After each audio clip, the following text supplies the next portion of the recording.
Sige, magpakabuang kayo ng tudo dyan sa lalaki ninyo. Magmokmok kayo ng husto. Ros, maganda ka naman sana. Pero nagpakabuang ka dyan sa lalaki mo. Hanggang kailan ninyo balak magkulong dyan sa kwarto ninyo? Ayan ang napapala sa kaharutan ninyo. Kay kayo man ang nagpupunta sa lalaki. Kaya talagang apektado. Ang mga hitsura nyo, parang kayo ang mga naghahabol sa lalaki masyado. Sis, tara kain na. Kung ayaw kumain, hayaan ninyo magutuwan yan.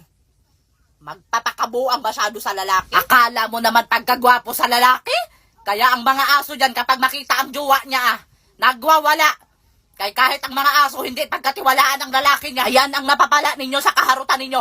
Kung nakikinig kayo sa akin, hindi sana kayo mag-iyak-iyak ngayon sa lalaki ninyo. Ako, Ros, dumaan din ako sa pag-inlove. Pero never akong umiyak sa lalaki. Ang lalaki ang iiyak sa akin.